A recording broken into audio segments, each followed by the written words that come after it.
We Asian Americans have weaponized our proximity to whiteness in order to murder Black people. George Floyd and Latasha Harlins should be here today, but they aren't because of our individual actions and our collective inaction. We can't just blame white people for pitting us against each other either, because the fact of the matter is that Asian cultures have a huge colorism problem and a huge problem with Black people. Hey guys, welcome back to my channel, and today is part 2 of my 3-part series about unpacking anti-Blackness in the United States. And if you're new to my channel, last week I posted part 1 of this series. Part 1 is a basic one-on-one conversation about how white supremacy operates in the US in order to maintain Black people as second-class citizens. The next video in the series, which will come out next week, will be about Gone with the Wind. So if you're interested in that, please subscribe and ring the bell so you're notified when I post new videos. But today is part 2, and today we're going to be talking about anti-Blackness in the Asian American community. Sorry, it's always really awkward talking to you guys after being gone for a while. Almost as awkward as my dad around my Black friends. Hey Dad! Hey Mr. Wu. Is it cool if my friends stay over? Of course. Now where's my gun at? Teach me how to do it. And don't worry, my dad has nothing against Black people. He's just a little uncomfortable around you guys.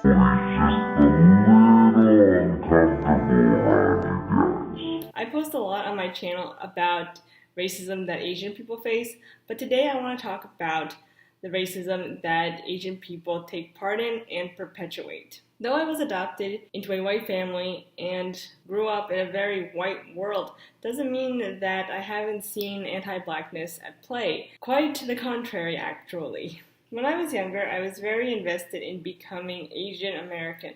I took traditional Chinese dance classes with both Chinese American students and Chinese American adoptees. I was friends with a lot of Korean American kids who were mainly children of recent immigrants, and after I graduated high school, I took part in a few Asian American clubs at my college. And even though I'm still seen as whitewashed by the community due to the fact that I grew up white, I am still Asian, and not enough of us are speaking out in support of Black Lives Matter. And I think that's for a few reasons, which I'll get into at the end of this video. But first I want to talk about how Asian Americans benefit from white supremacy and use our proximity to whiteness in order to subjugate Black people. And I've decided to structure this part of the video in a numbered list with 5 main points. So let's get started. So number 1, conditional whiteness. Asian Americans have benefited from white supremacy. Though Asian Americans face their own set of racist stereotypes and have their own racist history in this country, our model minority status given to us by white people is somewhat of a privilege. It means we don't get racially profiled by the police and that we can walk freely without someone calling the cops on us. For the most part, we're seen as non-threatening. However, as seen with COVID, our privilege is conditional. I said this in my COVID video, but there are so many Asian American people who for the first time were saying America is so racist and racism against Asian people in the US has been reawoken. Like, I don't think it was ever asleep. But that just goes to show how much white people have made us feel comfortable at the expense of Black people. White people only treat Asian Americans better than Black people, so we don't realize that they're full human beings. So that white people can create this culture war between us, so we Asian Americans don't empathize with their plight. And if you're an Asian American person who sees Black people as thugs, congratulations, you've successfully been turned into Uncle Sam's puppet. So Asian America, here is your wake-up call. Stop trying to claim whiteness and stand with Black Lives Matter. So fuck Tou Tou, the Hmong immigrant who stood by and watched and let George Floyd be murdered. And do not stand in solidarity with him or any other Asian American right-wing pundit I'm looking at you, Lauren Chen and Joey Gibson. So, number 2. Let's talk about colorism. Again, half Black Asian kids have it really tough. They're similar to adoptees in a way in that they are never fully accepted by either community that raised them. ちょっと簡単に教えてもらえますか？アメリカと日本のハーフで、国籍はでも日本で、生まれてからずっと日本の学校。なんか英語が上手だって思い込んで英語で話しかけてきたりとかしますか？話しかけられることはそんなにないけど、話しかけたらノーイングリッシュとか言われたりマイカちゃんがどこの出身だっていうふうに思うことが多いですか？アメリカかアフリカ。なんか普通に学校でマイカってアメリカ出身なのって言われて、全然ここら辺だよって地元だよみたいな。地元だよ。 However, they're specifically not welcome into the Asian community for being Black. Kevin Wu, who used to be a very famous YouTuber, used to make skits with his dad and make jokes about how Asian American parents see Black people as criminals just for being Black. Asian people are specifically taught to never marry outside of their race, but specifically not to date Black folk, and that's really racist and needs to stop. So, number 3, anti-Blackness and appropriation in the Asian American community. A few very well-known Asian American celebrities have gotten famous for using AAVE and popularizing this narrative that they come from the hood and that they're not like other Asians. Constance Wu, who played Jessica Huang on Fresh Off the Boat, was written to speak in AAVE and say things like, hell no. And not a single person on set, specifically an Asian person on set, thought that this could be racist.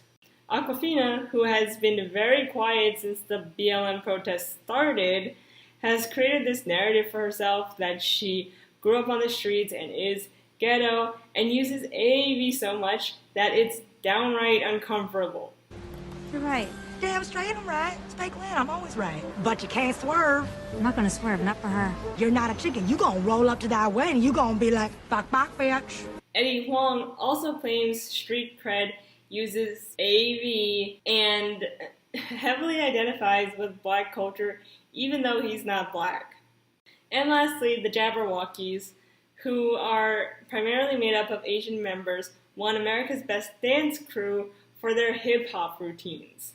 They have one Black member, but they market themselves primarily as an Asian American group working to break the model minority stereotype. So why do Asian Americans feel this need to appropriate Black culture? I think it boils down to 2 main reasons.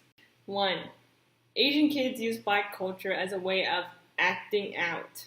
To many Asian parents, the worst thing that they could possibly be perceived as is Black, aka the bad minority group. Asian Americans are very invested in staying under the radar, being the good minority, and that basically means just being as white as possible. And this can be a very oppressive environment for some kids, so they choose Black culture as a way to act out because it'll make their parents the most angry and it'll also help them shed the quiet and demure Asian stereotype.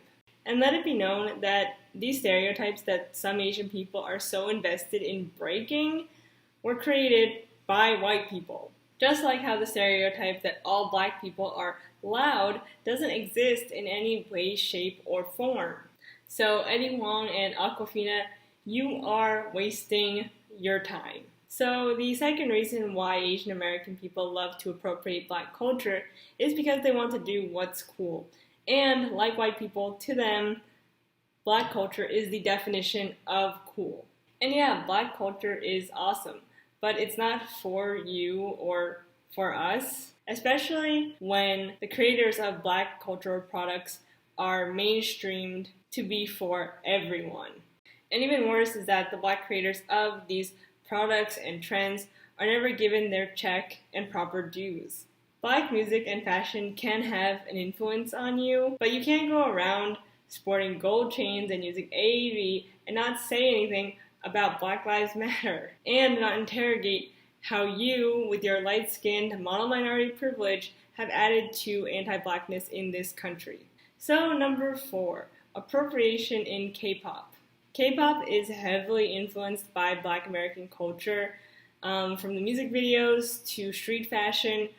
The looks that you'll see are taken straight out of Black neighborhoods in the US. Athleisure or streetwear, velour tracksuits, bucket hats, big sneakers, and of course, braids are all staples in South Korean high fashion.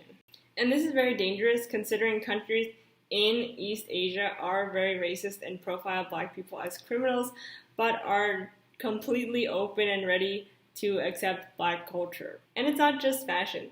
South Korea loves rap. South Korean rappers are seen as extremely talented, but their influences are the originators of that music, Black people. And this is where the hypocrisy comes in.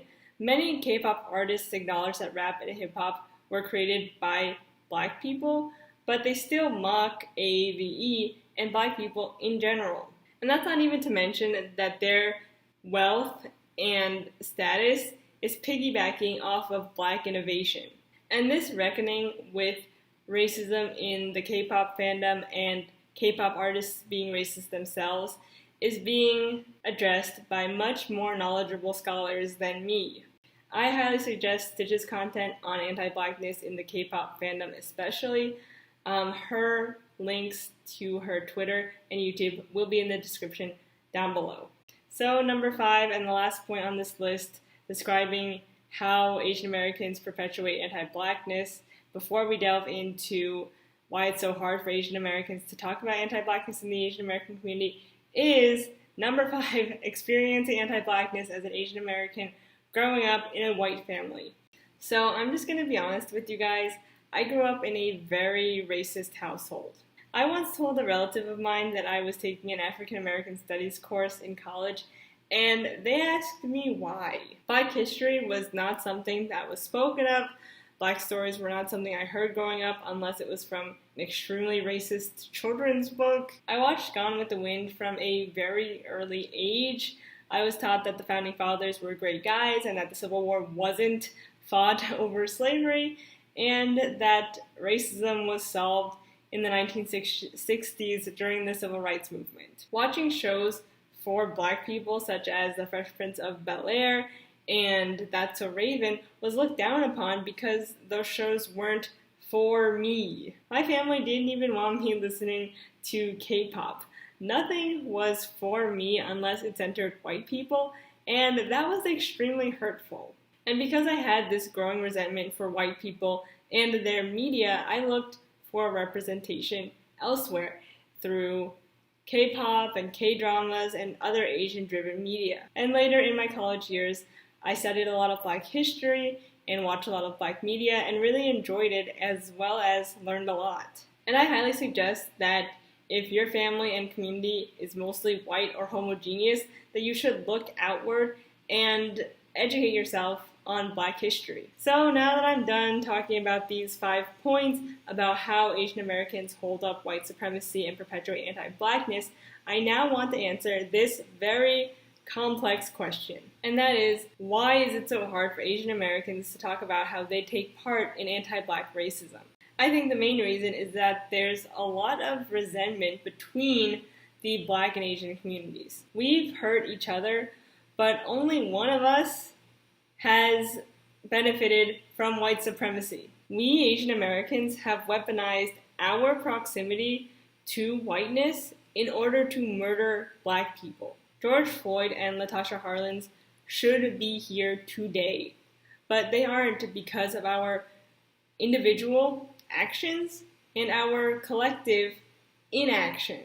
We can't just blame white people for pitting us against each other either, because the fact of the matter is that Asian cultures have a huge colorism problem and a huge problem with Black people. And this idea that we can't just blame white people, but that we have to blame ourselves and look inward is hard and uncomfortable.